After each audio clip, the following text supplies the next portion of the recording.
people get really tied to what the original sense of a word was or the original use without realizing that there are so many things in language that we use every day that are the complete opposite of the meaning that they had 100, 200 years ago.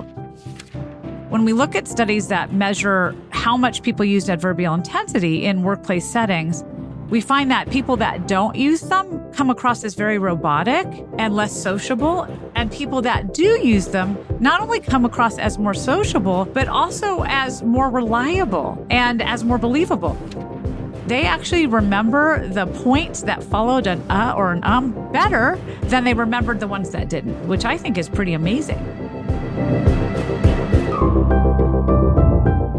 That's Dr. Valerie Fridland. She's a professor of linguistics at the University of Nevada in Reno. She's also the author of Like Literally Dude, Arguing for the Good in Bad English, where she explores the history and patterns behind the modern speech habits people love to hate. So you'll learn 1, the surprising value of saying and 2, how to switch up your language to build better relationships, and 3, the one word that makes you sound more convincing. I'm Pete Makaitis. This is How to Be Awesome at Your Job. And now, here's Valerie.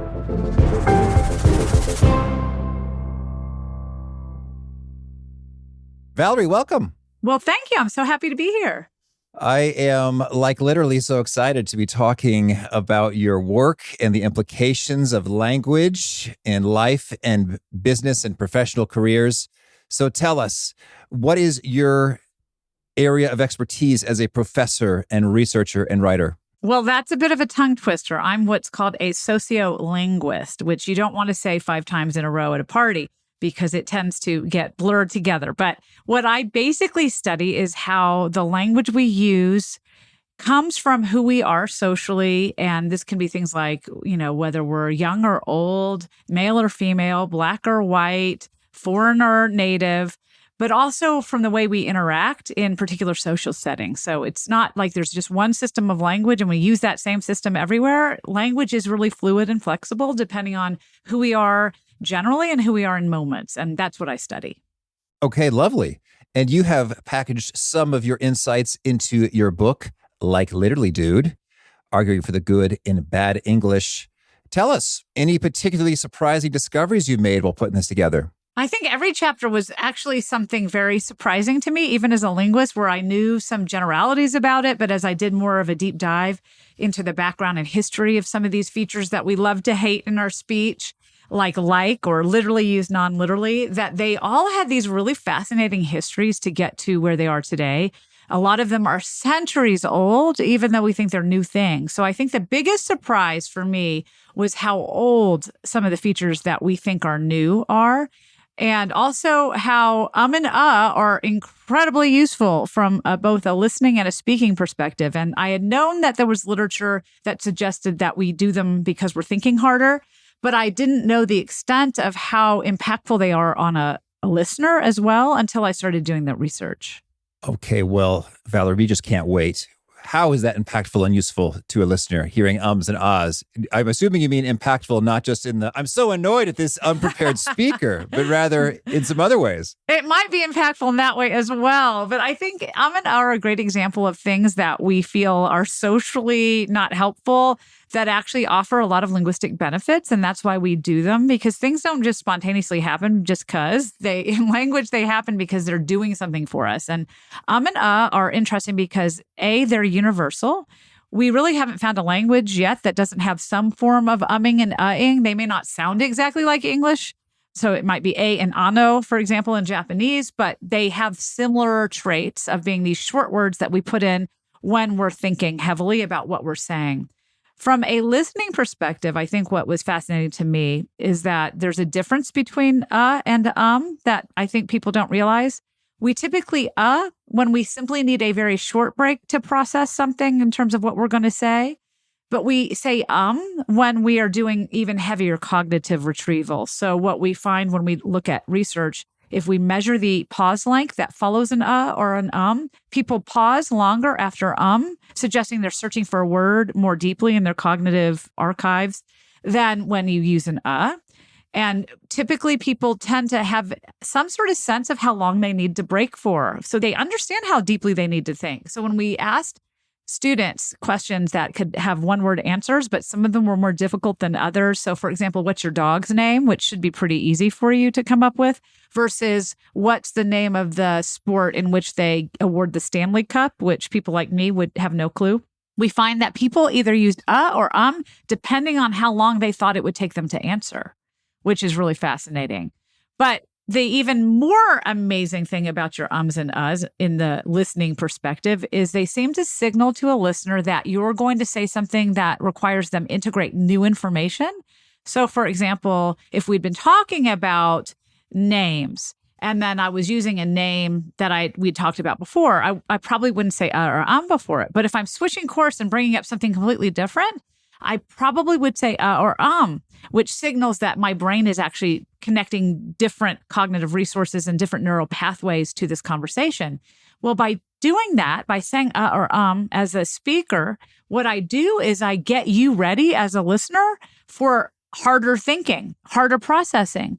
So what we find is when we give people pop quizzes about an hour after a conversation or a story, they actually remember the points that followed an or an better than they remembered the ones that didn't, which I think is pretty amazing. Wow. Yeah, that's fascinating. And I had no idea. So they remember that better than if they didn't have it. And part of me wonders then, have we also done the experiment comparing that to just silence prior to? Yes, that's a very good question because, right, one thought would be, well, it's simply because there's a little more time between. And some suspense. I'm curious. What's he going to say? Right.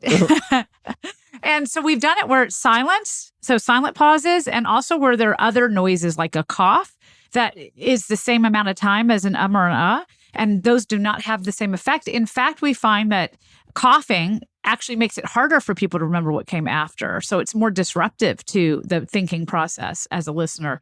But a silent pause does not have the same impact. So it doesn't help you at all. So it's specifically or What's even more interesting is if a listener is listening to someone who they expect will not be fluent in English. So it might be a non-native speaker, or it might even be someone that they've been told has some sort of speech impediment. It doesn't have the same effect because then they think it's related to their speech disfluency rather than as a signal of heavy cognitive information retrieval. And so it does seem to be very specific to what we know and do for us typically.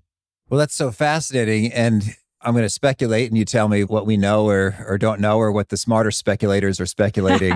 I'm guessing that's because somewhere deep inside us, we know or understand or have linked and learned that something which comes after an is something that is thought out. It is considered. Some effort has gone into it, and thusly we afford it more value or significance or import. Like, ooh, this is a treasure that is about to be placed upon me, as opposed to some junk you can rattle off without thinking. I think it's more like, oh my God, they expect me to think by using that, so I better get ready.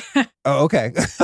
So when we look at the statistical distribution of where and ums tend to occur, they always occur in the average use before more abstract, more difficult, less common or less familiar words, or at the very beginning of a sentence when we're mapping out the sentence structure, especially of complex sentences, which means that as listeners, what we've been exposed to is that and precede hard stuff, right? They precede things that are taking a little more cognitive effort. So that's probably why we have learned to be trained into letting it signal to us that we better ramp up our cognitive resources to do some heavy cognitive lifting when we hear or an in the speech stream. So in other words, it's sort of like a flag that says, hey, hard word here. And I get my brain ramped up for that hard word because I know it's coming due to the or the And is there an optimal length of or so as to maximize the powers of this effect?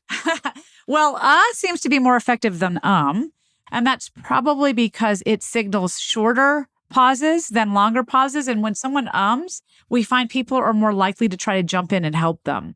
And I think that's because when you it signals to a listener that it's a harder thing you're doing, that you're really searching more deeply in your cognitive word lexicon to come up with that word. So as a listener, you start thinking, what word are they meaning? Because have you ever had that happen where someone's like, it's and you are like, okay, I can come up with that word for you. It drives my mother crazy, actually, because I do it to her all the time. But I think the tends to signal that someone needs more help, and therefore we don't think about what they're saying as much as what they are needing to try to say or get out, and it doesn't help us.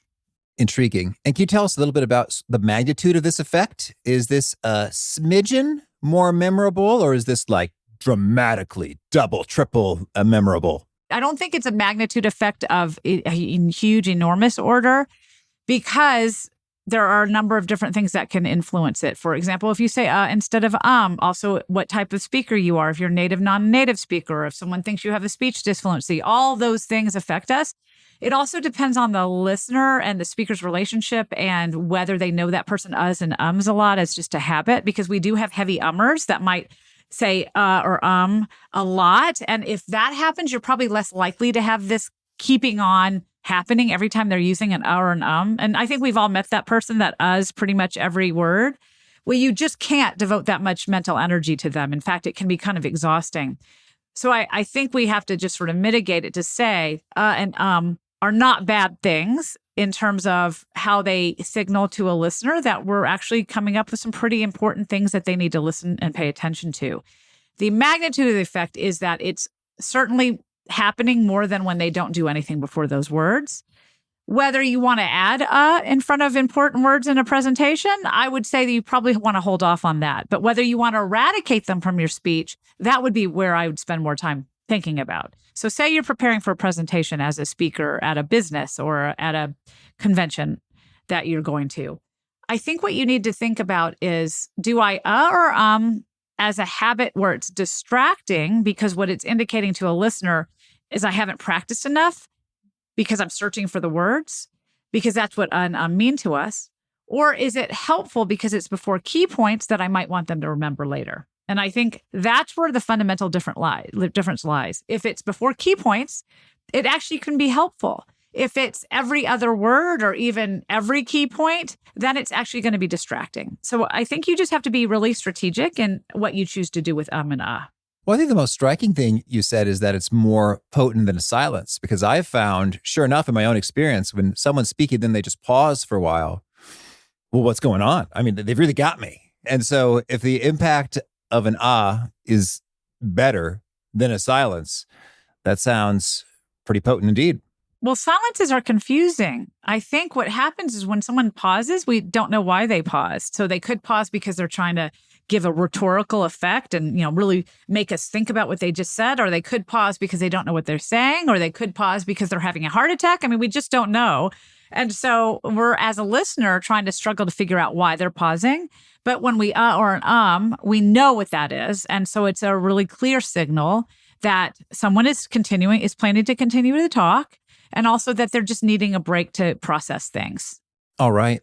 And tell us then, think about in professional contexts, if we are using ums and ahs or likes and literallys, what is the perception of us as speakers by those listening and hearing us, ideally in a professional environment, if you have that research available? Because I think that could be a concern, is like, oh my gosh, I sound like a moron with all my ums, ahs, likes, literallys. And to what extent is that well-founded versus a dream? I would say that one of the things people ask me a lot is how they can stop using like so much because they feel like it makes them sound like an idiot. I mean, that's definitely something that people come to me to see if they can get any help. And there's a couple things that I need to talk about before we break down the research on that. Is one thing is that and are actually quite different than like, and also literally used non-literally. Ums and uhs are what we call filled pauses, and they actually are cognitive flags of processing. So they're really not having any semantic content or literal meaning. They don't contribute anything to the meaning of what we're saying. They're simply indicating that a speaker is actually processing things in their brain, and that's just a sort of verbal, hold on a sec. Like has some content. So that's different than a filled pause. That's what linguists call a filler word, because it fills a space in a sentence that could exist without it. So I could say, he's like going to go there, or I could say he's going to go there. And in both cases, the general meaning's the same. But if I say he's like going to go there, that actually gives you as a listener a little different vibe about what I'm trying to get across than if I just said he's going to go there. It might indicate to a listener, I'm not 100% sure when or how or if, but I think he's going to go there, versus a statement like he's going to go there. Or if I said he's like, I'm not going to do it. What that tells listeners, it might not be verbatim. If I said he said whatever, that tells you this is exactly what he said. But if I said he was like, I don't think so, that just means that's the gist. It's not verbatim. So it actually communicates some literal meaning. I know it's a really fine distinction, but it's actually important in how we use them. I'm laughing because sometimes when you're communicating what happened, people might just make noises for the gist of what someone said. She's all like, and so like you wouldn't ever say, she said, like, no, I'm sure she didn't say that. It's like, but if she's like that, it's like, oh, she was feeling kind of frustrated and irritated by your request. Yes, she was like that noise. Bingo. That's exactly right. That's a perfect example of the difference between say and like. The other thing we find with that quotative is sometimes people will say, I was like, when they're talking about themselves, and then they'll use a different verb to describe what someone else said. So I might say, well, he said he didn't want to do that, but I was like, hell yes, I'm going to do that. Where it's more like you're describing your thought process and you want to make sure that someone doesn't think you actually said it out loud. So there's actually a lot of nuanced meaning to like in those circumstances that it does communicate. I think the like that people tend not to like is the one that we call a discourse marker, which is where it's sort of just stuck in between things. So it can be at the beginning of a sentence, it can be at the end of the sentence, it can be just stuck in the middle of a sentence. But people tend to think that it really has no meaning, that it doesn't contribute much. And I think what we find is people tend to react more negatively in job interview settings or in even communicative settings to those kinds of likes than the like that's used as either an approximator. And that would be something such as, he was like 12 years old instead of he was about 12 years old, or the quotative verb, because those actually serve a purpose, and the like that's just stuck in at the beginning or the middle don't seem to serve a purpose to us. So I think what's really important when we talk about do people like or not like in communicative or job settings is which kind of like are you talking about? As an approximator, like doesn't really affect people's interpretation of you because it's so widespread and it seems to be across the age groups. And that's the one where you're using it instead of about. We do find a trend that younger speakers use it more in that context than older speakers, but even then it's quite prevalent in all ages speech. The quotative and the discourse marker like do tend to be typically younger speakers.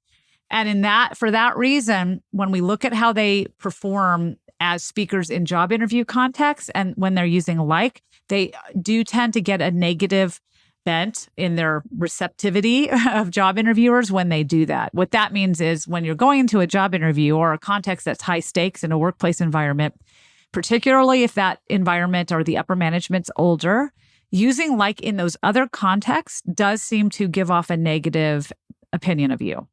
But the interesting thing is when we look at that same research that showed that evaluators tended to rate people down if they used those kinds of like, we find that when they were in an interaction in that same interview where they were having casual conversation about their families or activities or something that sort of switched from the more formal parts of an interview to the less formal parts, we find that actually increased sociability ratings of that candidate. So I think what's really the key takeaway here is when you walk into an interview, do you want to use like wildly? No. But if you're having a casual, more intimate conversation about something social rather than something occupational, it's okay to let that more informal language out a little bit. You just want to be a little measured in your use.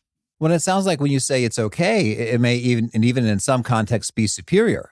Like if we're in a casual socializing, bonding environment, and I am speaking in the Queen's perfect English the whole time, like, Valerie, what plans do you have for your weekend? I am looking forward to going on a boat with some friends. With whom do you want to go on the boat with?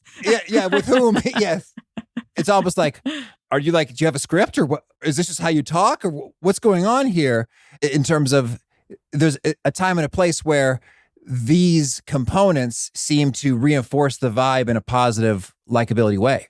Absolutely. And I think what you did is you hit on a really interesting fact about language is we have a repertoire or a sort of continuum that we operate on between this very, very formal in a, really high stakes context type of language. And then we have the really solidarity based, friendly, intimate language. And we all vary on those two poles of our daily conversation. So when I'm talking to my family or a friend over a beer, if I talk to them like I talk to my boss at work, I wouldn't have a lot of friends to have a beer with. The same goes to say with my boss, if we have a more kind of distant relationship, if I take a too intimate tone with him linguistically, that will not go across very well. But what if I'm trying to build that kind of a relationship? Then I might want to add some more informal banter and talk about casual things in those tones, because that will help us build a relationship. Because part of what makes us understand our relationship to each other is the way that we choose to talk to each other. So if I use overly formal speech, what I'm doing is I'm distancing us. And what we find actually is when we look at joking context or arguing context, joking contexts tend to have more informal speech. When we start to argue, we tend to actually use more like G's on our INGs and more formal speech overall, because we're trying to take a power and authoritative stance. And I don't think when we have a relationship with someone that's friendly and casual, we want to have an authoritative stance with them. So I think we do need to weigh carefully the types of relationships we have and what's the most appropriate language to use in those contexts. And again, a lot depends on who you're talking to. So, if you're in a very white collar field with older white men as who you're going to be talking to, chances are a more distant, formal, linguistic environment will be what you find there. If you're doing at a startup in Silicon Valley, chances are, and they're playing pool while they're interviewing you, or chances are you want to use a little more like and be a little more flexible, and maybe even stick an or an in and say literally, non-literally about 5 times, because that's the kind of language use that's going to ingratiate you in that context. So I think there's no one answer. There's a variety of answers depending on the context you find yourself in. In terms of thinking about professionals who want to be more awesome at their jobs, you have a wealth of knowledge about linguistic matters. We've covered a few fun nuggets here. What are some of the top do's and don'ts that your research has highlighted for professionals in this context? Well, I think one really interesting do is that we should be a little more intense. When we look at people that use adverbial intensity, and what I mean by adverbial intensity is they use adverbs that pump up or ramp up how much they are trying to express of something. So if I say I'm totally excited about this, or it's really great the way our numbers have shot up, that's the use of intensity. When we look at studies that measure how much people use adverbial intensity in workplace settings, we find that people that don't use them come across as very robotic and less sociable. And people that do use them not only come across as more sociable, but also as more reliable and as more believable. And I think that's because when you use an intensifier, which is ramping up an adjective or a verb, what you're expressing is, I'm really confident in this. I don't just feel like it's good. I feel like it's really good. So it's basically saying,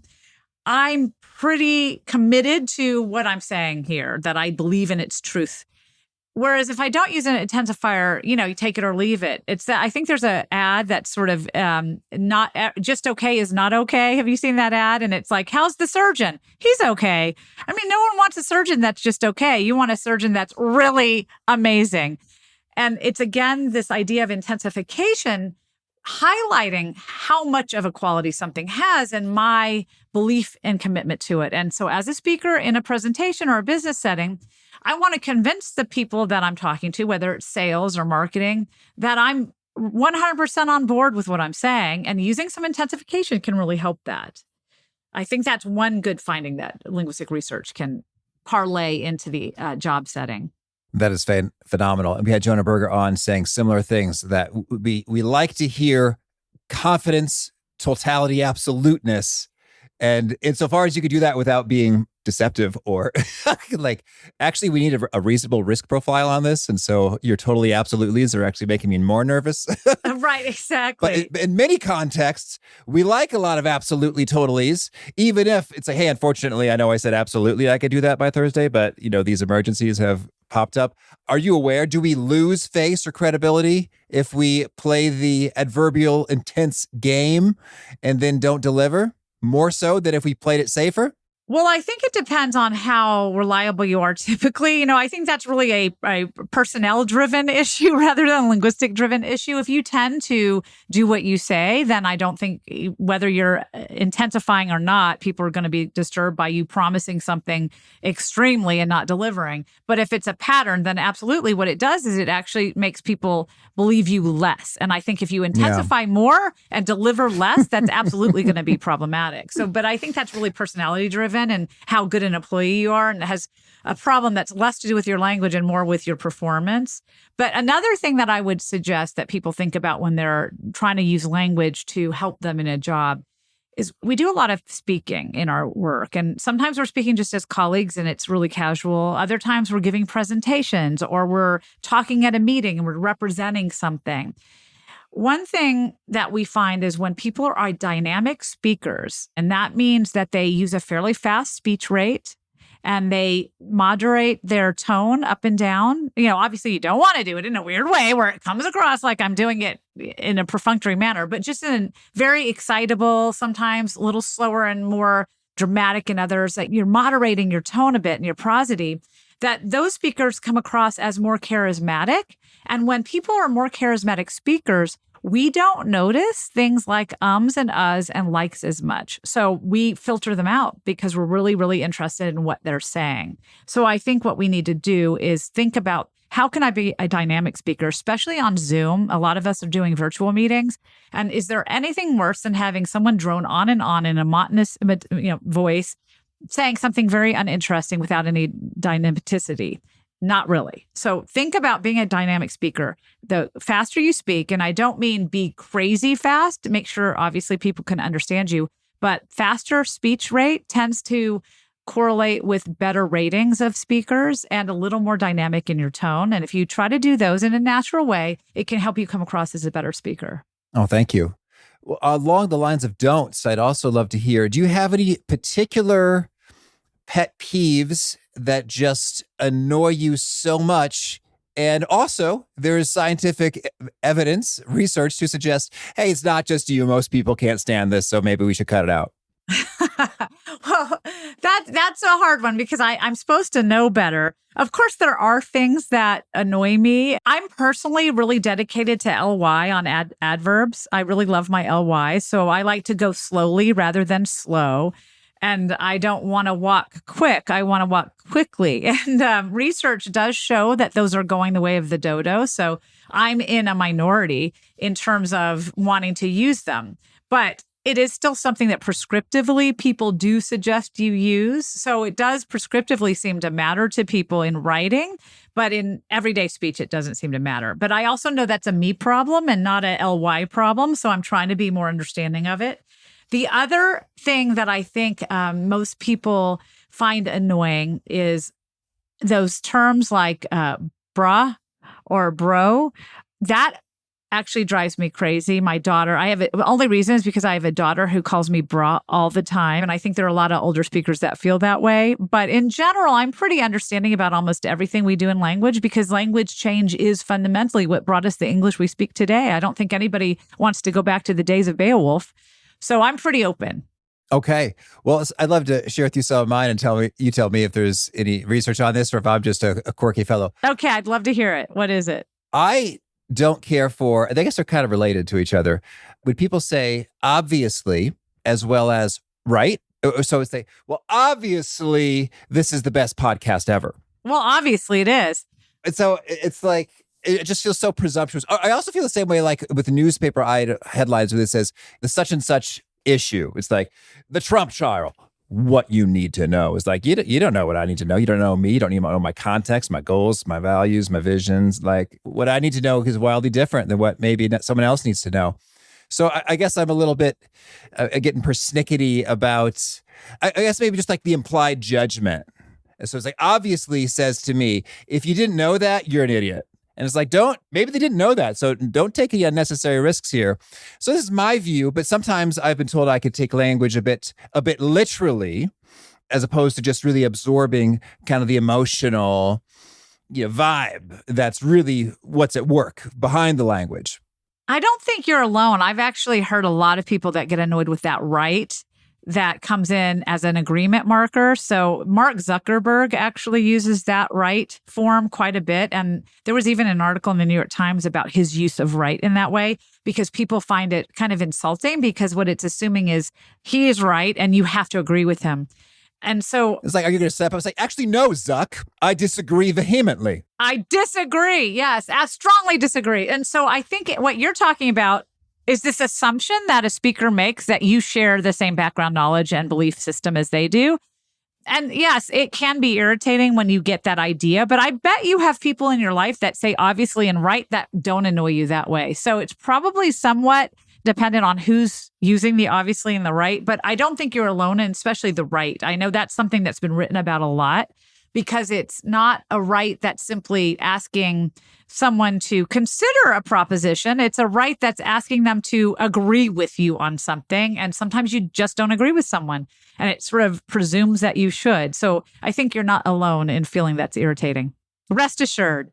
Okay, certainly. And tell me anything else, irritants that we'd be better off just banishing? I know a lot of people don't like hopefully as a sentential adverb, because it's supposed to only be in front of a verb and not the entire sentence. So that was a complaint that I think about 20 years ago really was a big one. So hopefully we'll go there tomorrow. And proponents of very prescriptive usage say that you can't use hopefully as a sentential adverb. But I'm here to say that I think we use it as a sentential adverb more often than not these days. So that's another one that has sort of gone the way of the dodo, and personally doesn't bother me. But I'm sure there's someone out there listening that's getting very irritated about my hopefully. These scorching hot takes are going to cause some rancor, perhaps, in comments or... Maybe. Oh, the other one, I think a lot of people get annoyed, and I use this one myself, so I apologize to everybody that I annoyed through this podcast, is actually, using actually quite a lot, where you say, actually, that is exactly what I thought, or he actually is going, or are you actually going to do that? Where you're using actually quite often. That seems to be something that I hear a lot about, that some people don't like the use of actually in those contexts, because they think it suggests that someone wasn't going to do it otherwise. Well, now we say actually, that reminds me of the phrase, to be honest. Oh, yes. And so it's like, well, I think that goes without saying, and I think you're always honest. I have a friend who is a lawyer who was, he was in court, and the judge said something to him, and he was just sort of thinking for a while. I was like, well, Your Honor, to be honest, and he said, Counselor Doyle, I expect you to always be honest with me in my courtroom. He said, oh, yes, of course. Which I thought was perfect. It's like, yeah, that's what we're thinking, but we can't say that because we're not judges who could preside over the conversation. I know it is really funny how we feel driven to tell people that we would be honest in this one circumstance, not in every other one. But people definitely now are saying honestly, or to be honest, a lot more than they did before. And I think I have heard a number of people say that, well, I expect you would be honest with me all the time. But again, that's where we get that literal sense versus metaphorical sense of language use that people get really tied to. And this is a problem with literally used non-literally. People get really tied to what the original sense of a word was, or the original use, without realizing that there are so many things in language that we use every day that are the complete opposite of the meaning that they had 100, 200 years ago. Literally used non-literally is one of those that people get annoyed with, but very has changed in meaning drastically since the 17th century. When we look at Chaucer or Shakespeare or things from the 1500s, some of the Bibles, the Tinsdale Bible, for example, we find that very was used to mean true. So he would be the very prophet, meaning the true prophet, or you'd be very in word and deed, true in word and deed.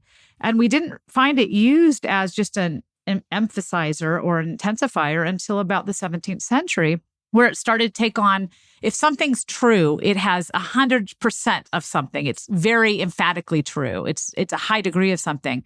And so we started to see very used to mean extensively or extremely and not true anymore. Although every once in a while you'll hear someone say, on this very spot, this is where he died.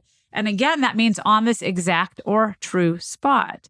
So here's a perfect example of a word that's changed drastically, and we use it for all sorts of purposes, every single one of us, and we don't get annoyed by it. So I think we just have to be a little more flexible in the way we look at language.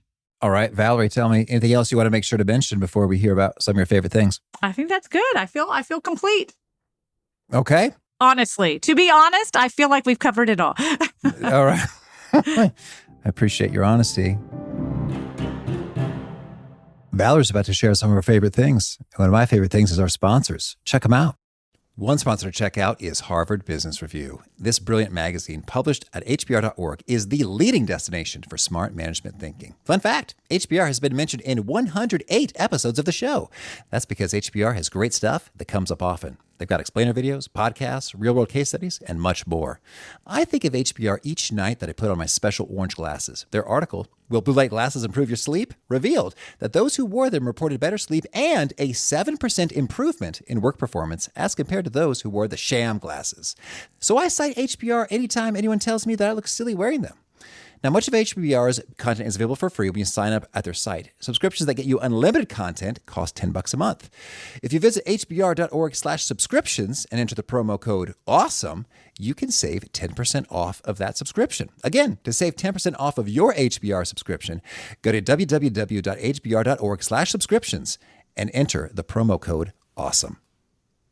And big thanks to our sponsor, Acorns. Acorns makes it easy to start automatically saving and investing for your future. You don't need a lot of money or expertise to invest with Acorns. In fact, you can get started with just your spare change. Acorns recommends an expert-built portfolio that fits you and your money goals, then automatically invests your money for you. NerdWallet.com, whom I love on these sorts of matters, gives Acorns a whopping 4.7 stars and says, quote, if you want to make the most of your spare change, there's no better place to do that than Acorns. Head to acorns.com/awesome or download the Acorns app to start saving and investing for your future today. And we got a legal disclaimer here. It may not be representative of all clients. Tier 1 compensation provided. Compensation provides an incentive to positively promote Acorns. View important disclosures at acorns.com/awesome. Investing involves risk, including the loss of principal. Please consider your objectives, risk tolerance, and Acorns' fees before investing. Acorns Advisors LLC, Acorns, is an SEC-registered investment advisor. Brokerage services are provided to clients of Acorns by Acorns Securities LLC, member FINRA/SIPC. For more information, visit acorns.com. One sponsor to check out is Storyworth. Whenever I'm thinking about meaningful Father's Day gifts, Storyworth leaps to mind. Storyworth helps you preserve precious memories and stories from your father for years to come. Each week, Storyworth emails your loved ones a thought-provoking question that you get to help pick, such as, what's the bravest thing you've ever done? I personally love the prompt so much that I have refreshed Storyworth's questions page many times looking for more. Storyworth makes the writing process super quick and easy. All your loved one needs to do is respond to that email with a story, and then you get a quick copy of that. And after a year of this fun, Storyworth compiles your loved one's stories and photos into a beautiful keepsake hardcover book that you'll be able to share and revisit for generations to come. Families love Storyworth so much, they've got 25,000 5-star reviews on Trustpilot and have millions of stories preserved. So give all the fathers in your life a unique, heartfelt gift they'll all cherish for years. Storyworth. Right now, you can save $10 on your first purchase when you go to storyworth.com/awesome. That's storyworth.com/awesome to save $10 on your first purchase.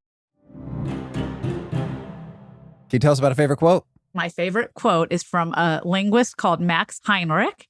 And he had the quote that said, language is a dialect with an army and a navy. Mm-hmm. And I think that's a very accurate way that we describe the difference between who speaks a dialect and who speaks a language. Okay. And a favorite study or experiment or bit of research? Well, I think the study where people were given, they were connected with electrodes on their head, and they were given sentences where there would be an expected or predicted word in it versus one that was unexpected. So it would be like, everybody has bad habits. Mine is biting my blank. What would you put in there? Nails. Your nails, right? But what they did instead is sometimes they would put nails and sometimes they would have what followed be something unpredictable. So everybody has bad habits. Mine is biting my tongue. So is it possible to bite your tongue? Yes, but would it be a weird habit to have? Absolutely.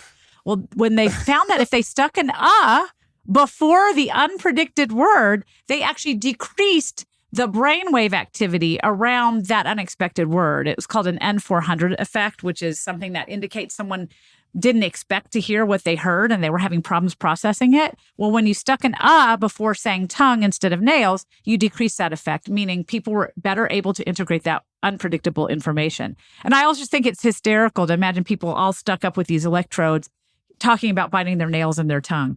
And a favorite book? I love The Professor and the Madman. I don't know if you've ever read that book. It's by Simon Winchester. Now, it's on the surface, the story of the making of the Oxford English Dictionary, which I know sounds kind of boring, but it's actually about a man that contributed in the 1800s to the Oxford English Dictionary, probably more than any of the other volunteers that they had working on looking at first known uses of words. But the crazy thing about him was that he was this brilliant genius in an insane asylum. He had been sent there because he was a madman and he had killed somebody, but yet he was so brilliant and he brought with him to the insane asylum his collection of rare books. And he spent his life helping to construct what we now know as the greatest dictionary of all time, the Oxford English Dictionary. And it's really a fascinating book. All right. And a favorite tool?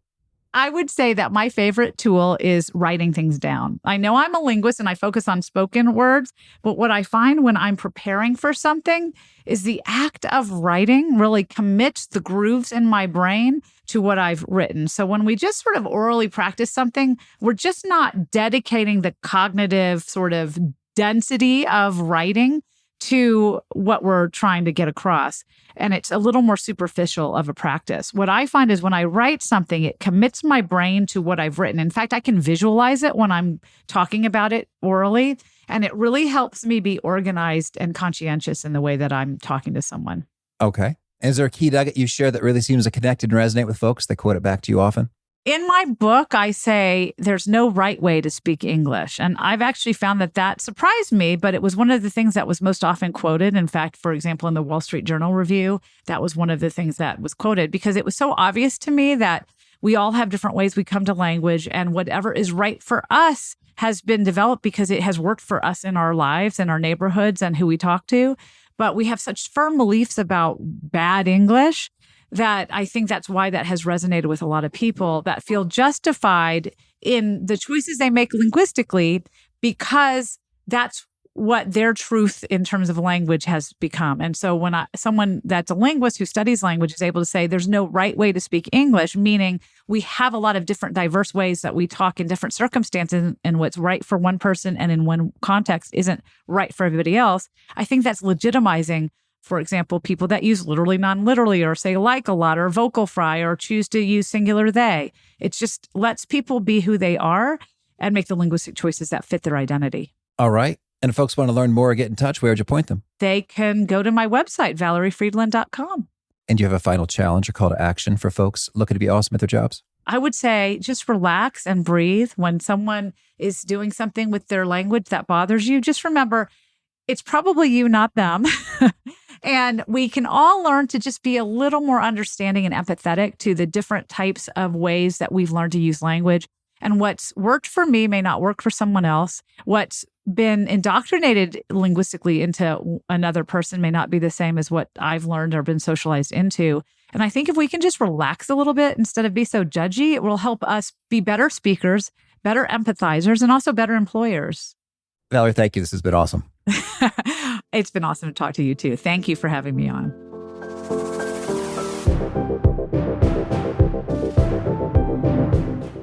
I'm so fascinated by